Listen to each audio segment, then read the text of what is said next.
So that recent heat wave across the Northwest, that had me thinking really deeply about climate change or climate shift or whatever you want to call it so it doesn't sound so political, but just sounds like the new reality. And if you feel overwhelmed by it all, I know I do, imagine how kids feel. Brother and sister authors Keith and Chenoa Egawa, well, they wrote a book called The Whale Child. It's to help empower children to take care of the earth. And you'll hear about the story and also the resources in it for teachers. And how two coastal Salish tribal members have Japanese ancestry. I hope you enjoy this conversation of Traverse Talks.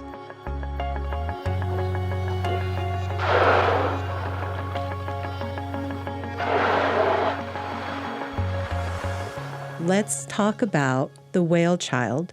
Is a book written for older kids, maybe 7 to 12, a chapter book, beautifully done. Love the story, and we'll talk about that more in depth. But I was wondering if you could, for our listener, give an overview of what The Whale Child is about. Yeah, I'll go ahead, and Chenoa, you can add to it also. So it's a story of there's a little girl who she's native and she lives on the coast of Washington. And then there's the whale child. He's a humpback whale.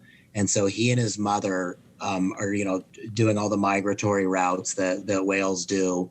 And she begins to show him all of the things that are happening in the world that are bad. The environmental degradation, rising temperatures, overfishing, pollution, et cetera.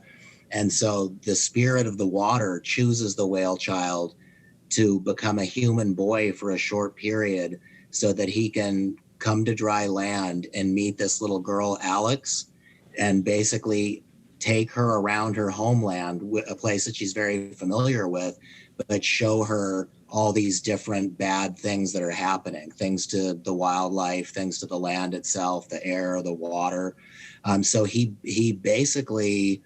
he represents, that alarm in nature, or the message from nature saying, look what's happening. We're facing some serious problems that could be unsurvivable.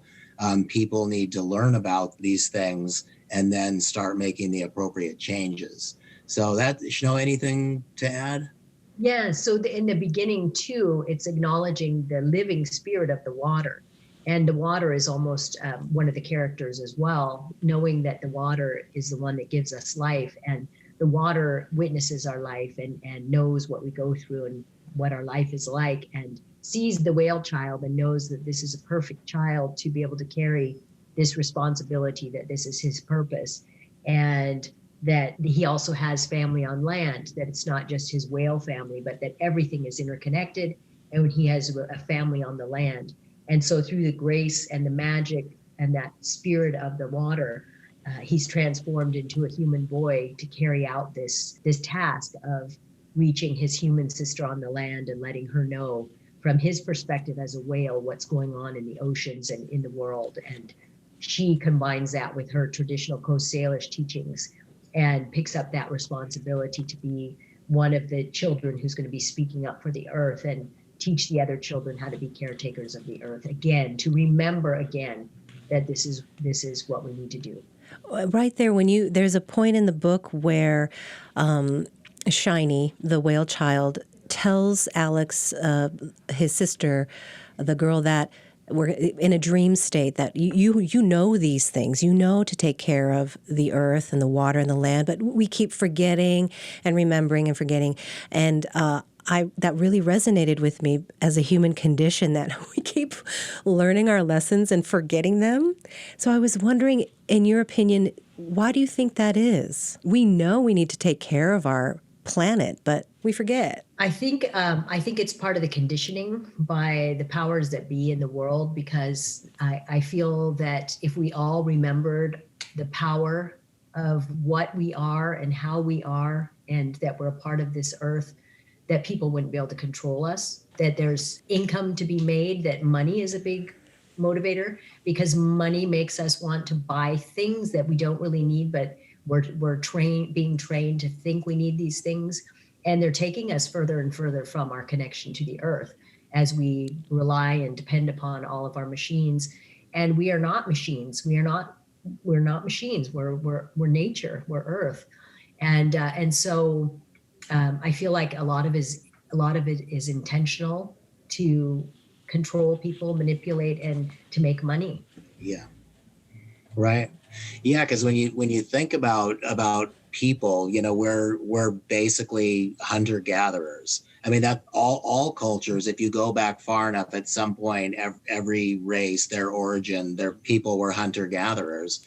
And then, yeah, like Chenoa was saying, I mean, I don't have the answer, but yeah, there's this greed, for this desire for more at any cost, and consumption and more consumption, and brought us to the Industrial Revolution. And I think just that money and greed, and how it's easy for people to ignore what's important and what matters, and how to live that guarantees the survival of human beings forever for each generation, just conveniently gets ignored, even though it's so obvious. Our There's educational system too does not teach us about our connection to the earth, and it doesn't teach us to follow things. Like Keith and I were talking, and I'm sure you remember the time there were no plastic bottles to drink out of, and how bizarre it was when they started showing up.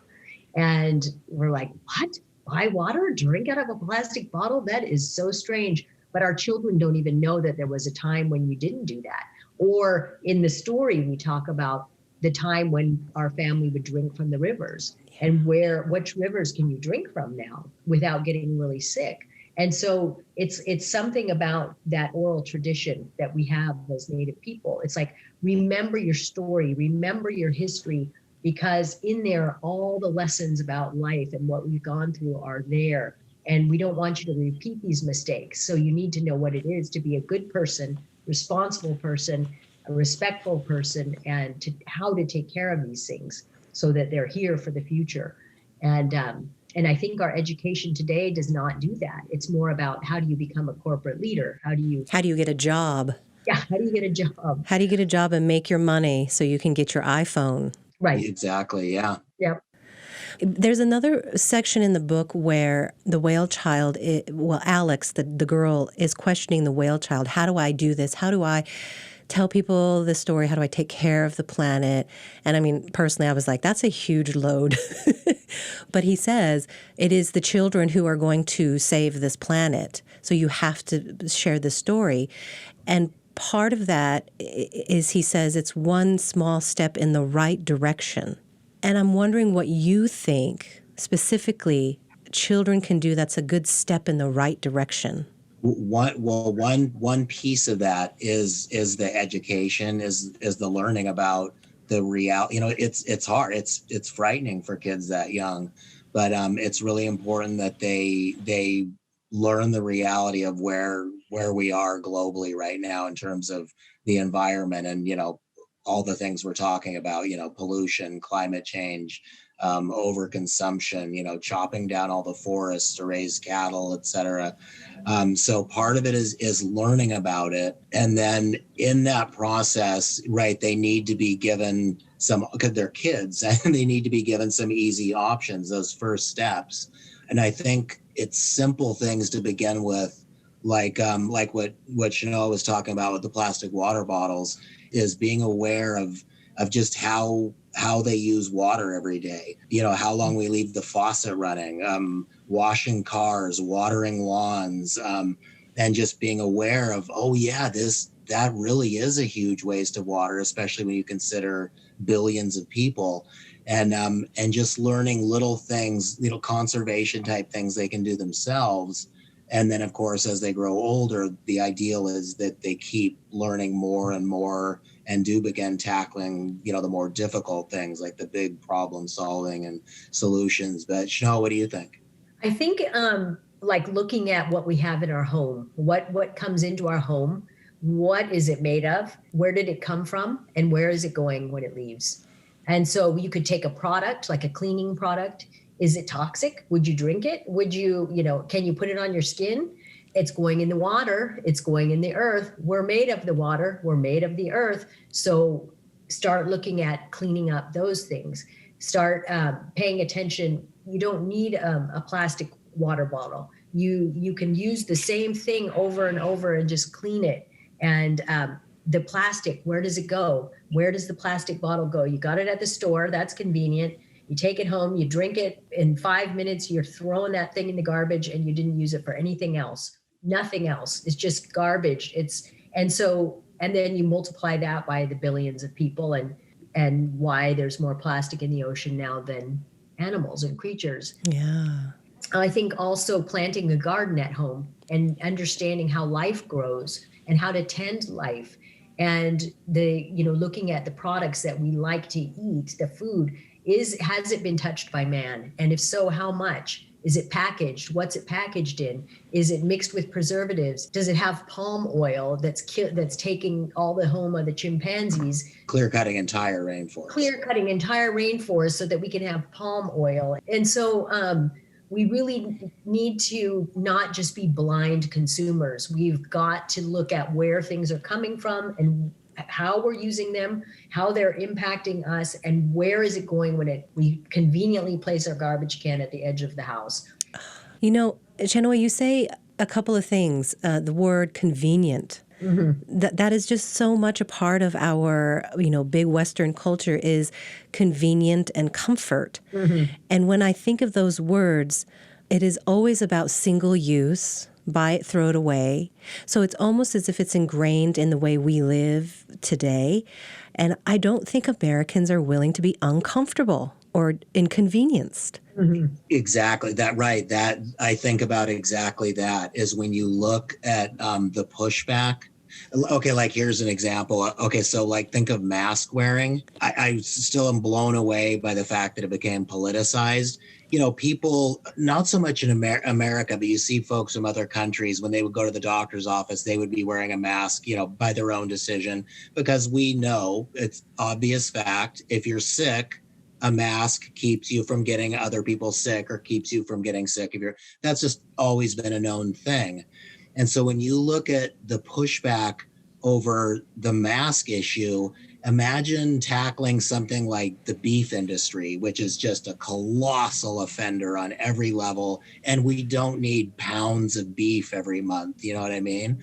But when that conversation comes up, you'd be met with violent resistance if people think you want to take away their beef. And, so you're right. It's how do you get through that barrier of we want all this stuff that we've always been used to, regardless of the cost. While you were talking, an idea came to me is you tackle that when the planet makes it uncomfortable.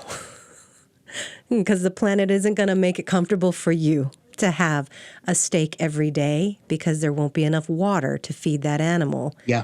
I would like humans to not need pain to make positive change. And maybe, between your book and the way people are raising their kids to be more aware, it's a culture shift perhaps without having to suffer with that. So like with my children, my daughter loves the Barbie clothes, the tiny little things. And I try really hard to go to the thrift store to save money, but also because it's there, it exists already. Why do we need to buy a new one? But it's just nothing but tiny little plastic things.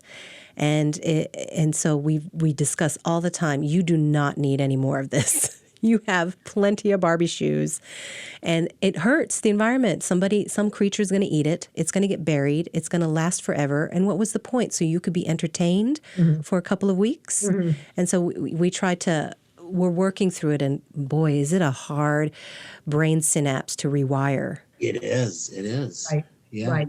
So back to the book, we are talking about the children sharing this story and talking to each other, but also in the back, you have a way for teachers to address some core questions. What made you decide to put basically a teaching plan in the back of the book?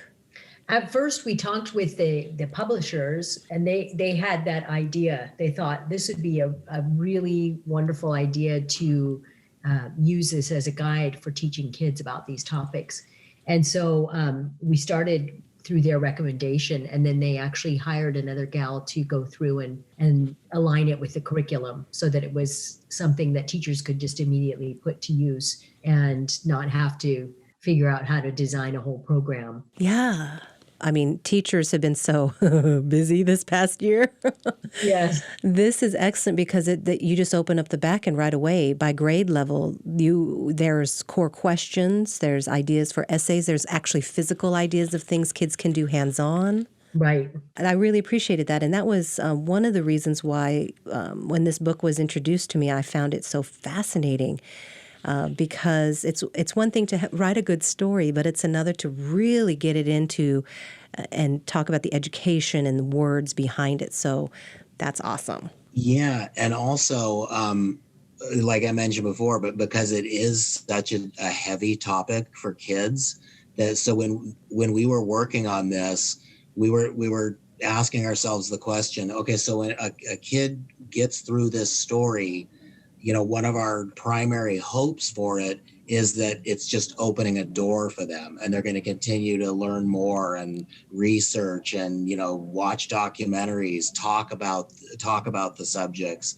And that also, the light bulb went off of, wait, what if we actually at the end had something that encouraged, parents and teachers to then help the kids digest and discuss what they just read and experienced. So that was a big part of it, is trying to make sure that there's that follow-up, that you don't just enjoy a story and then, move on to something else and forget about it.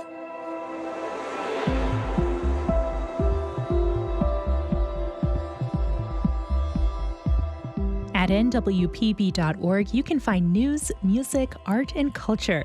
Never miss out on stories from your community by bookmarking nwpb.org, a website that engages, enlightens, and entertains.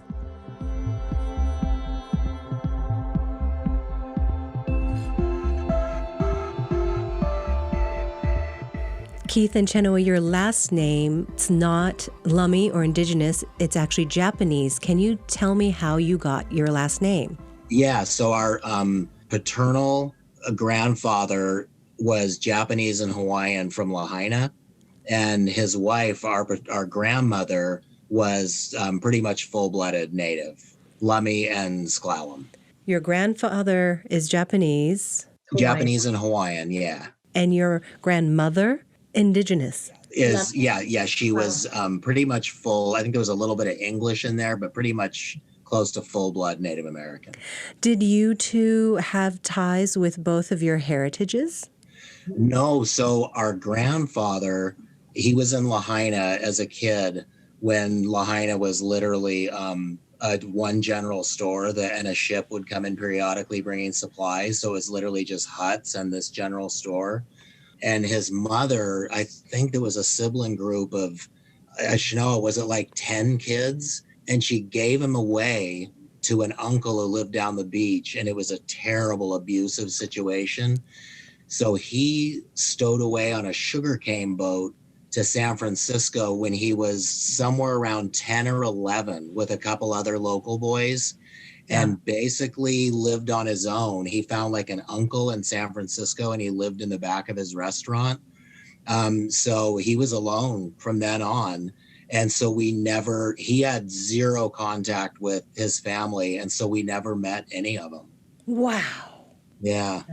It gets more. I mean, there's much more. It's a fascinating story. It is, yeah. Oh my God. Please tell me a little bit more about how that journey led to you two. So then he met that uncle in San Francisco, and he started doing selling papers on the street corner. And but he used to go down and watch this boxing gym, all the people at the boxing gym. And there was the manager's name. He was a black man named Sam.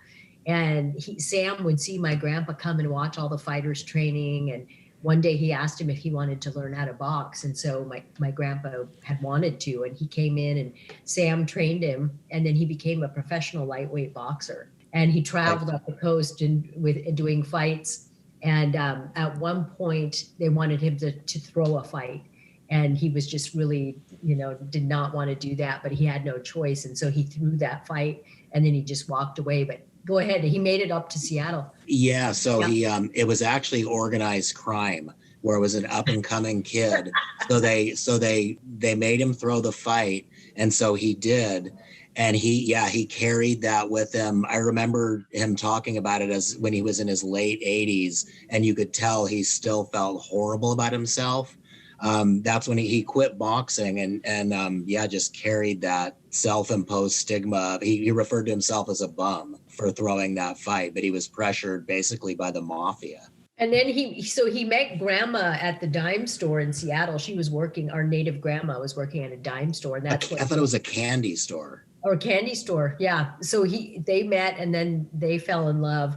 And then they had my dad and aunt and uncle. But during World War II, because of his Japanese blood, they lost their entire farm. They had 5 acres, a home, animals, and they had to walk away with just what they could carry. And he was sent to Minidoka in Idaho for 5 or 6 years. And so what happened is, so he went to Minidoka to be interned. And so my grandmother and our dad and uncle and aunt, because they were just part Japanese and were more Native American, they didn't have to go. So they went to the reservation to stay with relatives, and they missed him so much.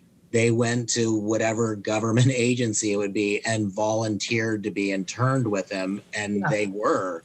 So they were also in an internment camp in Idaho for the duration of World War II. Oh my gosh, you two. Yeah, I mean, it's an amazing story. And also we can't miss this part because it's also such a big piece of the family history, but of their marriage. So our grandmother, who was Native.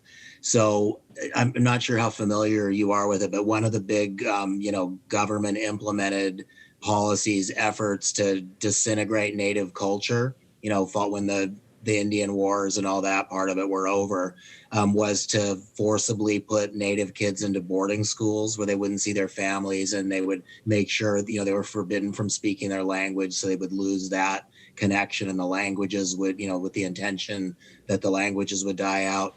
So our grandmother was, I always say, I don't know if she was the last generation, but if she wasn't, it was close to it. But I believe she was one of the last generations to be forcibly removed, where government agents came to the house and got her and her siblings and took them away to boarding school. And she told the stories about kids being beaten and chained to posts for speaking Native. And so Chenoa, she went to Chemawa in Oregon, was the boarding school. Yeah. Wow. So one of the last ones to forcibly be removed. So their whole experience is unbelievably Yeah, so it's amazing that we're here, actually. It's actually amazing. Wow. Holy moly. Yeah. Okay, I just need a moment because the story you just told me in my head is so vivid. I seriously think this would make a most amazing screenplay from your grandfather, not your great-grandfather. Grandfather. It's your grandfather. That's yesterday. Yeah, right. What you're getting at is a big regret of mine, because I've been writing since I was a kid. And it was one of those things where I periodically would tell myself, okay, you need to make the point of sitting down with all of them and getting everything you possibly can written down. And so like the stories we're telling, we did pick up things here and there, but I never did what it really took to get the history. And then our dad, he also realized the importance of that, and he went out and bought a tape recorder. This is before, CD recorders, and well, those are even gone. But he had this big old tape recorder, and I was excited too. He was like, I'm going to sit down and because he knew their histories really well. And he got cancer and died, and he never even was able to start. So we have information and some really powerful stories, but the like a continuum of their lives is something we don't have. Yeah. Just bits and pieces. And things like Dad would say too, like they lived in Woodinville and they were really the only mixed race family in Woodinville at that time, and a lot of discrimination. And I remember Dad was saying sometimes some of the Lummi family would come down to visit, and then they were riding home in the school bus, and they were riding next to the carload of Lummi family members that were coming to visit. And my dad said he could see, but he was like, he was kind of embarrassed, but he was saying it was this beautiful picture. And he said the people in the back were asleep and their hair was like blowing out the window, and they were driving alongside of the bus. And what happened is one of the little boys in the seat next to him jumped up and he goes, "Look at those Indians." Oh, and that's when my dad, he was excited they were there to visit, but he was embarrassed because, he was so different. But right, and all that long black hair flowing out because it might have been a convertible, or maybe just the windows were down. But yeah, that's a really good story. Oh my goodness, that just really points to so many things that your dad had to blend. Yeah. And yet he loved his people. Mm-hmm. Yes. So it's like living two lives and code switching and all that. And yeah. And they didn't have the words for it then. Yeah. Right. Wow, thanks for sharing that with me. And I think the world needs to know your grandfather and grandmother's story. Because they have forgotten about the Japanese internment camps. They've forgotten about the abuse, even in Asian communities, because life was hard in Hawaii. And then your own grandmother was taken away. And here these two young, from broken background, totally taken away from their culture, people meet and fall in love. It's almost like they made each other whole again. Mm-hmm. Yeah. Mm-hmm. Yeah, it's amazing. What a love story.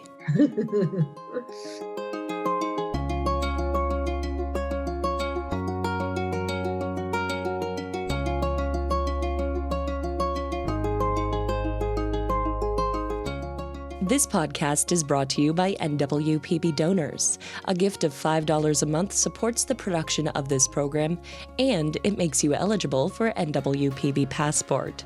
With Passport, you have access to an on-demand library of more than 1,500 episodes of PBS favorites. Come to nwpb.org and click on the donate button at the top.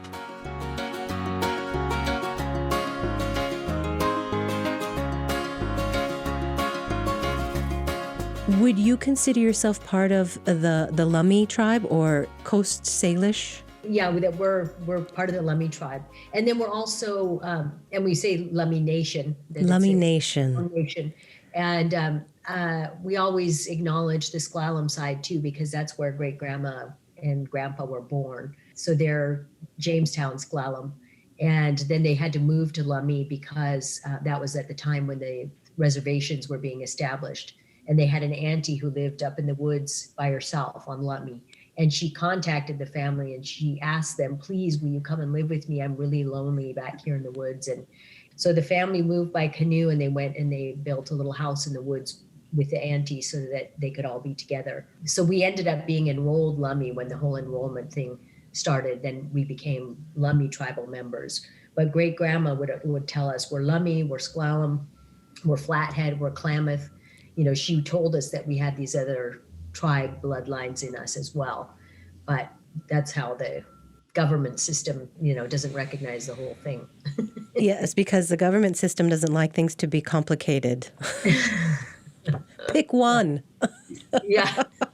When you do the race thing, I was surprised recently when I was filling out my COVID shots that it allowed me to pick more than one, and they had something other than Asian. They actually listed a couple of different Asian types, and I was like, wow, we're progressing. Now I can pick white and Korean. Uh-huh. Yeah. Yeah. This is great.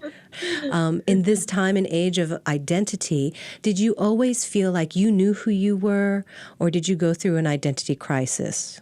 So going back to when you asked about our parents originally, that was actually another aspect of their parenting was that awareness always being there and that connection always being there. And our mom, by the way, actually is entirely of Northern European descent. But yeah, so the cultural piece was that aspect of us was always there as far back as I can remember. Mm-hmm. Yeah. And I think I remember going through a little bit of an identity crisis as a kid. Even with that, I remember we just looked different than everybody else. And we would go to Japanese gatherings, Bonodori, and we were involved up at Lummi, go visit our family and our grandma. and be involved in different gatherings. But I always felt like I didn't look like anybody. And I just wished, like, why couldn't I just be one of these and just feel like I'm really part of it? But I realized, for me, I've been searching, and my Native heritage has led me on the most beautiful journey of going really deep into the teachings, like really deep into the spiritual side, and learning about the healing wisdom and the wisdom of our ancestors and the stories, and living that. And so I remember there was one person I met from South Africa, and I used to introduce myself and say, my name is Chenoa Egawa. I'm Lummi, Skalalem, Hawaiian, Japanese, English, Irish, Scottish, Norwegian and Swedish. I'm just all mixed up. And I would say, I'm just all mixed up. And then this one South Afrikaner man told me, don't ever say that again. He said, you don't have to say that. He said, every single lineage that you carry has its own unique beauty and power and teaching, and you are all of those. And so don't ever say you're like that anymore. You're not mixed up at all. You have strengths. Right. And it changed in that moment. And then I could come and see, as we travel, I could see people don't know where I'm from, and I fit in everywhere. That's right. I'm international. And I was aware of that too growing up. I was always aware that I looked different, because our grade school, middle school, high school was probably 95% Caucasian.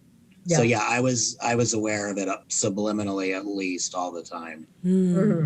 Subtly. Mm-hmm. That's really good advice, especially now as we are approaching more kids of mixed race heritage, right? Like the census says, whatever, by year 2030, 2040, a majority of people will be of mixed race, which I'm really fascinated by. And thanks for sharing that. So when you were doing your own personal journey and getting into the spiritual side of things, that reminded me of a part in the book where the whale child tells Alex that the answers are there. She just has to, what I essentially interpret as, be quiet and still and look at the animals and listen to the environment and hear it. Mm-hmm. And that is something we don't do. We don't sit still and just be and listen, because you're wasting time. Is that more of a westernized ideal of being? Because I feel indigenous First Peoples are perhaps better at just being. Mm-hmm. So yeah, I think that that was how we all were at one time, because we were living off the land. No matter where we came from, our place of origin, we had to survive by working with the land and the animals and the plants and the water. And so there's a lot of peace and quiet time, and you're connecting with nature, and you're not stressed out by your phone, and you're not stressed out by your busy work schedule. It was more about survival and being in tune with hearing and feeling. Like we even talk about that a lot, like the people of old, or the indigenous cultures that have had less contact with Westerners, have more of this purity about them that is sensitive to the surroundings, to the nature, to an insight, to an intuition that gets supplanted by this overactive mind. And in our teachings, we say everything, the heart is the guide. This one is supposed to help the heart carry out what the heart is saying. But in our Western culture, it flipped around, and now it's the mind that thinks it knows everything, and the heart is just left on the back burner. And so that is a Western way, is this busyness and this overactive mind. And go ahead, Keith. Sorry, and Chenoa, tell the story you tell about, it links to the stillness thing in nature. The story you tell about when I was little, up in the reservation in the grass waiting for animals, and great grandma watching. Yeah. So our great grandma, we would go up to the Lummi Res and visit our great grandma, and my brother would always bring coffee cans, old coffee cans, and punch holes in the lids. And he would immediately, when we would get there, he'd run outside, and he'd be down in the grass and just waiting for creatures to come, snakes and different kinds of bugs and insects. And he would be so patient. and so still and so quiet. And my great grandma would look at him and said, he's like the old people. Look at him. He can sit there and be still and quiet and focus, and he's listening and feeling. And she said that's how the old people are. And so he was always like that from the time of being really little. Keith, that's like a huge compliment. It's a huge compliment. Yeah. Yes. Yeah. Huge compliment. Yeah. Yeah. It's a great story. Well, I love that she said you were like the old people, but I have to ask you about your names. Keith, you have a very westernized name. Yeah. Why is that? I'm not sure. Chenoa, right? Because our oldest sister, her name is LaTanya. Mom was worried that you would get teased more because you were a boy. So the girls, it's a little more acceptable with the girls, but she didn't want him to get teased. And so she picked that name that he would not have any extra trouble. Yeah, that was I think maybe it was you that I was talking with about that, because that stood out to me a little bit. Mm-hmm. And when I mean, Keith, this is totally just me wondering. I was also wondering if it would be easier for him to blend and get a job because his name was Keith instead of an indigenous or an Asian sounding name. That could have been their thinking back then. Because they experienced a lot of racism as a mixed couple. And so in terms of their thinking, that definitely, could have been a factor. Interesting. Yeah. And Chenoa, do you feel like you lost out in opportunities or being teased too much because your name wasn't westernized? Me? No. No, I think for me, it was the right name. Yeah. And for him too, what it means. Yes, of course. Now it's just it's helpful. The name is actually helpful, I think. Good. Yeah. Thank you so much for your time and bringing a voice through this story for children to learn how to take care of the environment and also be encouraged to learn about First Nations peoples. And I really appreciate the both of you sharing your personal story of your family as well. Oh, thank you so much for having us on. We really appreciate it. Yeah, really appreciate conversation. Oh, I appreciate you guys. Thank you so much. Great. Yeah, really good talking to you. Nice talking to you really too. Great. Bye. Have a great day. Okay, thank you. Bye-bye. Bye. That's the authors of The Whale Child, Keith and Chenoa Egawa.